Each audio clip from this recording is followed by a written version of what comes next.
भगवान श्री कृष्ण कहते हैं कि मेरे लिए खर्च करके तो देख, कुबेर के भंडार ने खोल दूं तो कहना। भक्तों, जय श्री राधे। सभी सुनने वाले भक्तों की जय हो। आज हम एक महान व्यक्ति द्वारा कही गई बात से अपनी वीडियो को शुरू करेंगे। किसी ने क्या खूब कहा है, जीवन में कभी किसी की मदद करके अहंकार मत करना कि आप उसे कुछ दे रहे हैं। हो सकता है आप पिछले जन्म का कर्ज चुका रहे हों। आप सभी का इस श्रीमद् भगवत गीता सीरीज में आपका स्वागत है। पिछले 3 अध्यायों की तरह इस चौथे अध्याय में भी हम बहुत ही सरल भाषा में गीता के चौथे अध्याय को सुनेंगे। भगवान श्री कृष्ण ने अपने मित्र, अपने सखा और अपने शिष्य अर्जुन को भरोसा दिलाया था और आश्वस्त किया था कि जो भी मनुष्य मेरे बताए रास्ते पर श्रद्धा से चलता है वह कर्म के बंधनों से छूटकर मोक्ष को प्राप्त कर लेता है। श्री कृष्ण ने 2 रास्ते बताए थे, ज्ञान योग और निष्काम कर्म योग, और अर्जुन से कहा था कि तुम इनमें से कोई भी रास्ता अपनाओ, पर तुम्हें कर्म तो करने ही पड़ेंगे। तुम कर्म किए बगैर नहीं रह सकते, अर्थात अकर्मण्य नहीं हो सकते हो। आप इस चैनल पर नए हैं तो कृपया चैनल को सब्सक्राइब कर लीजिए और घंटी को भी दबा दीजिए ताकि भविष्य में इसी तरह की वीडियो हम लाते रहते हैं और आपसे सीरीज की कोई भी वीडियो मिस ना हो, आपके पास नोटिफिकेशन सबसे पहले जाए। चौथे अध्याय में भगवान धरती पर क्यों, कब और किस रूप में आते हैं और उनको प्राप्त करने का क्या तरीका है, गुरु से ज्ञान लेना क्यों जरूरी है, इन सभी को हम इस चौथे अध्याय में सुनेंगे। इमं विवस्वते योगम प्रोक्तवान हम वयम विवस्वान मनवे प्राह मनुरिक्ष्वाकवे ब्रवीत। भगवान श्री कृष्ण कहते हैं कि हे अर्जुन, सृष्टि के शुरू में ही मैंने इस योग को सूर्य देव विवस्वान को कहा था, विवस्वान ने मनु को कहा था और मनु ने इक्ष्वाकु को कहा। अर्जुन को संशय हो जाता है कि प्रभु, आप तो अभी महाभारत काल में जन्मे हैं, आपने सृष्टि के आरंभ में ये ज्ञान कैसे कह दिया। अब हम यहाँ पर गीता के इतिहास के बारे में बात करेंगे। अगर गीता के इतिहास की बात करें तो त्रेता युग के शुरू में, आदि में सूर्य देव विवस्वान ने परमेश्वर संबंधी इस विज्ञान का उपदेश मनु को दिया और मनुष्यों के जनक मनु ने इसे अपने पुत्र इक्ष्वाकु को दिया। इक्ष्वाकु इस पृथ्वी के शासक थे और उस रघुकुल के पूर्वज थे जिसमें भगवान श्री राम ने अवतार लिया था। इससे यह प्रमाणित होता है कि मानव समाज में महाराज इक्ष्वाकु के काल से ही भगवत गीता विद्यमान थी। इस समय कलयुग के लगभग 5000 वर्ष ही व्यतीत हुए हैं और कलयुग की जो पूर्ण आयु है वह है 4,32,000 वर्ष। इससे पूर्व जो द्वापर युग था उसकी अवधि 8 लाख वर्ष और इससे पहले भी जो त्रेता युग था उसकी अवधि 12 लाख वर्ष है। इस प्रकार 20,05,000 वर्ष पूर्व मनु ने अपने शिष्य तथा इक्ष्वाकु से, जो इस पृथ्वी के राजा थे, श्रीमद् भगवत गीता कही थी। एक मोटे अनुमान के अनुसार भगवत गीता मानव समाज में 20 लाख वर्षों से विद्यमान रही, लेकिन कालांतर में यह ज्ञान छिन्न भिन्न हो गया। इसे भगवान श्री कृष्ण ने लगभग 5000 वर्ष पूर्व अर्जुन से पुनः महाभारत के युद्ध के समय कहा। भगवान श्री कृष्ण आगे कहते हुए कहते हैं कि हे अर्जुन, तुम्हें युद्ध लड़ने के लिए दिया जा रहा ये ज्ञान कोई नवीन ज्ञान नहीं है। यह वही शाश्वत और प्राचीन ज्ञान है जो अविनाशी है। अगर इसका आरंभ कर देंगे तो इसका नाश नहीं होगा, यह आपको मोक्ष तक ही पहुंचाएगा। श्री कृष्ण भगवान ने कहा कि मैंने सबसे पहले इसे सूर्य देव विवस्वान को दिया और विवस्वान ने मनुष्यों के पिता मनु को यह उपदेश दिया और मनु ने इसका उपदेश इक्ष्वाकु को दिया। इस प्रकार यह परंपरा विज्ञान गुरु परंपरा द्वारा प्राप्त किया गया और राज ऋषियों ने इसी विधि से इसे आगे समझा। लेकिन इस लौकिक जगत की प्रकृति ऐसी है कि काल कर्म के साथ यह ज्ञान लुप्त हो गया था, परंतु आज मेरे द्वारा फिर से वही यह प्राचीन योग यानी परमेश्वर के साथ अपने संबंध का विज्ञान तुमसे कहा जा रहा है, क्योंकि तुम मेरे भक्त हो, मेरे मित्र हो, अतः तुम इस रहस्य को समझने में समर्थ हो। क्योंकि तुम्हारे मन में श्रद्धा है, हृदय में श्रद्धा और भक्ति के बगैर कोई भगवत गीता के ज्ञान को ग्रहण नहीं कर सकता। अतः इसको समझने के लिए सच्ची श्रद्धा और भक्ति का होना आवश्यक है। भगवान श्री कृष्ण की बातें सुनकर अर्जुन के मन में संदेह होने लगा और अर्जुन बोले कि सूर्यदेव विवस्वान को आपसे पहले हो चुके हैं, तो फिर मैं कैसे समझूं कि प्रारंभ में भी आपने उन्हें इस विद्या का उपदेश दिया था। अब यहाँ पर एक सवाल यह है कि जब अर्जुन भगवान का माना हुआ भक्त है तो उसे कृष्ण के वचनों पर विश्वास क्यों नहीं हो रहा था। इसमें तथ्य यह है कि अर्जुन यह जिज्ञासा अपने लिए नहीं कर रहा है, अर्थात यह जिज्ञासा उन सभी के लिए कर रहा है जो भगवान में विश्वास नहीं करते, या उन असुरों के लिए जिन्हें यह विचार पसंद नहीं कि कृष्ण को भगवान माना जाए। उन्हीं के लिए अर्जुन यह बात इस तरह पूछ रहा है।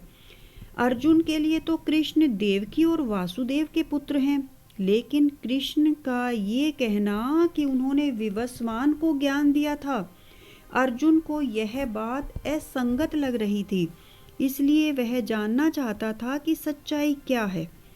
तब भगवान श्री कृष्ण कहते हैं कि हे अर्जुन, तुम्हारे और मेरे अनेक जन्म हो चुके हैं। अर्जुन, मुझे तो उन सब का स्मरण है, याद है, लेकिन तुम्हें उनका स्मरण नहीं रह सकता है। भौतिक दृष्टि से जीव कितना भी बड़ा क्यों न हो जाए, वह कभी परमेश्वर की समता नहीं कर सकता है। भगवान का संगी निश्चित रूप से मुक्त पुरुष होता है, परंतु वह भगवान के तुल्य नहीं होता। अतः भगवान और जीव सभी तरह से एक समान नहीं हो सकते। श्री कृष्ण अर्जुन को स्पष्ट करते हैं कि हे अर्जुन, मैं तुम्हें एक मानव की तरह तुम्हारे सामने खड़ा दिख रहा हूँ, तो तुम मेरी तुलना मानव से नहीं कर सकते हो। जीव आत्मा और परमात्मा में कई समानताएं होती हैं, जैसे दोनों सत्य चित्त और आनंद हैं, लेकिन इनमें भेद भी है। भगवान सर्वव्यापक हैं, लेकिन आत्मा मनुष्य के शरीर में व्याप्त रहती है। आगे भगवान श्री कृष्ण कहते हैं कि यद्यपि मैं अजन्मा तथा अविनाशी हूँ, यद्यपि मैं समस्त जीवों का स्वामी हूँ, तो भी प्रत्येक युग में मैं अपने आदि दिव्य रूप में प्रकट होता हूँ। भगवान कृष्ण बालपन से कुमारावस्था तथा कुमारावस्था से तरुणावस्था प्राप्त करते हैं, किंतु आश्चर्य तो यह है कि वे कभी युवावस्था से आगे नहीं बढ़ते। कुरुक्षेत्र युद्ध में भौतिक गणना के अनुसार वे काफी वृद्ध थे, फिर भी वे 20-25 वर्ष के युवक जैसे लगते थे। हमें कृष्ण की वृद्धावस्था का कोई चित्र नहीं दिखता। अब भगवान का आविर्भूत और तिरोभूत इस संसार में क्यों होता है, अर्थात भगवान इस संसार में क्यों आते हैं, तो भगवान श्री कृष्ण कहते हैं कि यदा यदा ही धर्मस्य ग्लानि निर्भवति भारत अभ्युत्थानम धर्मस्य तदात्मान सृजाम्यहम्। अर्थात जब जब धरती पर धर्म का पतन और अधर्म में वृद्धि होती है, तब उस समय मैं पृथ्वी पर अवतार लेता हूँ। धर्म एक नियत कर्म है और धर्म के नियम वेदों में दिए गए हैं, जो हमारे आध्यात्मिक उत्थान में सहायक होते हैं। जब इन नियमों में त्रुटि आ जाती है और मनुष्य धर्म के विपरीत आचरण करता है तो वह अधर्म कहा जाता है। वैदिक नियम जीव को पूर्ण शरणागति की ओर अग्रसर कराने वाले हैं और जब भी असुरों द्वारा इन नियमों में व्यवधान आता है तभी भगवान प्रकट होते हैं। भगवान श्री कृष्ण अपने अवतार रूप में प्रकट होने के 3 कारण बताते हैं। पहला कारण है भक्तों का उद्धार करने के लिए, दूसरा कारण है दुष्टों का विनाश करने के लिए और तीसरा कारण है धर्म की फिर से स्थापना करने के लिए। भगवान श्री कृष्ण आगे कहते हैं कि हे अर्जुन, जो मेरे आविर्भाव तथा कर्मों की दिव्य प्रकृति को जानता है वह इस शरीर को छोड़ने पर इस भौतिक संसार में पुनः जन्म नहीं लेता अपितु मेरे सनातन धाम को प्राप्त होता है। जिस भाव से लोग मेरी शरण ग्रहण करते हैं उसी के अनुरूप मैं उन्हें फल देता हूँ। कोई एक भक्त सखा रूप में, दूसरा कृष्ण को परम स्वामी के रूप में चाह सकता है, तीसरा भक्त अपने पुत्र के रूप में और चौथा भक्त अपने प्रेमी के रूप में। भगवान सबको समान रूप से उनके प्रेम की प्रगाढ़ता के अनुसार फल देते हैं। आगे श्री कृष्ण कहते हैं कि इस संसार में मनुष्य सकाम कर्मों में सिद्धि चाहते हैं और वे देवताओं की पूजा करते हैं। निसंदेह इस संसार में मनुष्यों को सकाम कर्म का फल शीघ्र प्राप्त होता है। हे अर्जुन, मनुष्यों के गुणों और कर्मों के अनुसार 4 वर्णों की रचना की गई है। यद्यपि मैं इस व्यवस्था को रचने वाला हूँ, लेकिन तुम मुझे अकर्ता तथा अविनाशी ही मानो। मुझ पर किसी कर्म का प्रभाव नहीं पड़ता, न ही कर्म फल की कामना करता हूँ। जो मेरे संबंध में इस सत्य को जानता है वह भी कर्मों के फल के पाश में नहीं बंधता। भगवान श्री कृष्ण आगे कहते हैं कि मैं तुम्हें बताऊंगा कि कर्म क्या है, जिसे जानकर तुम सारे अशुभ से मुक्त हो जाओगे। कर्म की बारीकियों को समझना अत्यंत कठिन है, अतः मनुष्य को चाहिए कि वह ठीक से जाने कि कर्म क्या है, विकर्म क्या है और अकर्म क्या है। यदि कोई सचमुच ही भव बंधन से मुक्ति चाहता है तो उसे कर्म, अकर्म तथा विकर्म के अंतर को समझना होगा। अब विकर्म हैं बुरे कर्म, जैसे पाप करना, चोरी करना, चुगली करना, झूठ बोलना, किसी की हत्या करना आदि। और सत्कर्म होते हैं अच्छे कर्म, जैसे किसी गरीब को भोजन कराना, दान पुण्य करना, अंधे को मार्ग दिखाना, किसी की बुजुर्ग की सेवा करना आदि अनेक अच्छे कार्य हैं। अच्छे कर्मों से बुरे कर्मों को काटा नहीं जा सकता, दोनों के कर्म भुगतने ही पड़ेंगे। अब अकर्म का अर्थ है भगवान को सेंटर में रखकर कार्य करना। जो मनुष्य भगवान को समर्पित होकर कर्म करता है वह स्वभावतः कर्म बंधन से मुक्त होता है। उसके सारे कार्य भगवान को समर्पित होते हैं। वह हर कार्य यह सोचकर करता है कि वह स्वयं कुछ नहीं कर रहा, ये कार्य उससे भगवान करवा रहे हैं।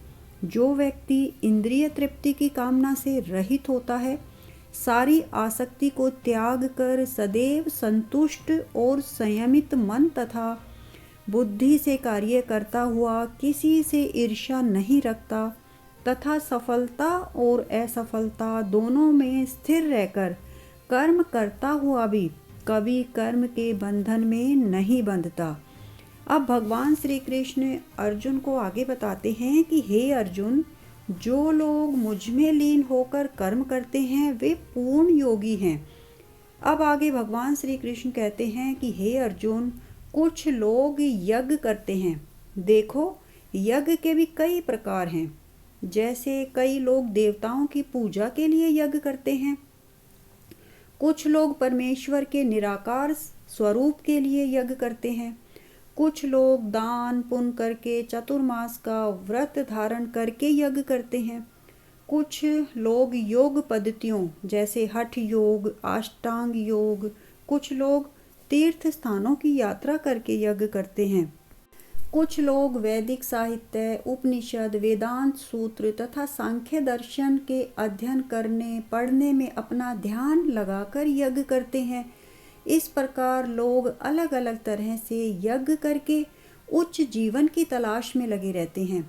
लेकिन जब मनुष्य भगवान की शरण लेकर भगवान को समर्पित होकर सेवा करता है तो यह परमेश्वर की प्रत्यक्ष सेवा हो जाती है। इस तरह की सेवा किसी यज्ञ से प्राप्त नहीं की जा सकती। ये तो भगवान अथवा उनके किसी प्रामाणिक भक्तों की कृपा से प्राप्त की जा सकती है। भगवान आगे बताते हैं कि कुछ लोग अपनी सांसों को रोककर समाधि में उतरते हैं, जिसे प्राणायाम कहते हैं। वे अपान में प्राण को और प्राण में अपान को रोकने का अभ्यास करते हैं और अंत में प्राण अपान को रोककर समाधि में रहते हैं। इसको करने की एक प्रक्रिया होती है।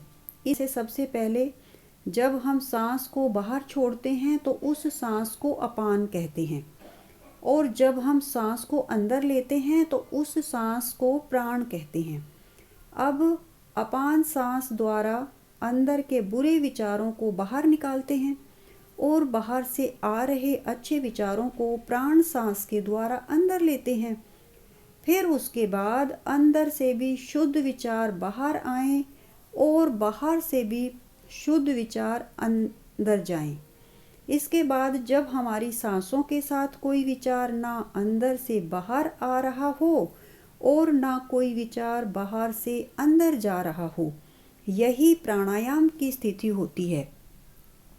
जब अपान वायु को प्राण वायु में अर्पित कर दिया जाता है तो इसे रेचक कहते हैं, और जब प्राण और अपान वायु को पूर्णतः रोक दिया जाता है तो इसे कुंभक योग कहते हैं। कुंभक योग के अभ्यास से योगी जीवन अवधि के अनेक वर्षों को बढ़ा सकता है। अब यदि कोई व्यक्ति वेदों के अनुसार यज्ञ करने के लिए तत्पर नहीं होता तो वह इस जीवन में सुखी जीवन की आशा कैसे कर सकता है। इसीलिए किसी भी मनुष्य को अपने गुरु को पहचान कर, अपनी इंद्रियों को जीत कर, अपना लालच छोड़कर गुरु की सेवा करके उनसे वह ज्ञान सीखना चाहिए जिससे बड़े बड़े पापी भी मेरी शरण में आ जाते हैं। जिस तरह से सूखी हुई लकड़ियों को अग्नि जलाकर भस्म कर देती है, वैसे ही प्रामाणिक गुरु से सीखा हुआ ज्ञान भी हर अज्ञान को मिटाकर भौतिक कर्मों के समस्त फलों को जला डालता है। इसीलिए हमेशा जो मेरे को समर्पित होकर मेरी शरण लेकर हमेशा कर्म करता है और मुझ में श्रद्धा रखता है, वही मुझे प्राप्त कर सकता है। इसीलिए जो भी भगवान को अर्पण करके कर्म करता है और खुद को अपने कर्मों का कर्ता नहीं मानता, ऐसे मनुष्य को कर्म कभी नहीं बांधते। इसलिए हे अर्जुन, तुम्हारे हृदय में अज्ञान के कारण जितने भी प्रश्न उठ रहे हैं, संशय उठ रहे हैं, उन सभी को मेरे द्वारा दिए गए ज्ञान शस्त्र से काट डालो। तुम अपने आप को कर्ता मत समझो। तुम ये मत समझो कि ये कर्म तुम नहीं मैं कर रहा हूँ, ये समझो। हे अर्जुन, स्वयं को तुम इस योग और दिव्य ज्ञान में समन्वित कर लो। उठो और खड़े होकर युद्ध करो। इस अध्याय में भगवान श्री कृष्ण ने स्पष्ट बताया है कि अगर आपको किसी से कुछ सीखना है, ज्ञान लेना है, तो सबसे पहले आपके मन में उसके लिए श्रद्धा भाव, आदर भाव और सम्मान की भावना होनी चाहिए। कोई लालच और बुरी भावना नहीं रखनी चाहिए। आशा करती हूँ कि आपको भगवत गीता अध्याय 4 की ये सरल व्याख्या बहुत पसंद आई होगी। आप वीडियो को प्लीज़ लाइक और शेयर कीजिए और कमेंट बॉक्स में जय श्री राधे, जय श्री कृष्णा लिखना ना भूलिए। धन्यवाद। मिलेंगे नेक्स्ट वीडियो में, तब तक के लिए नमस्कार।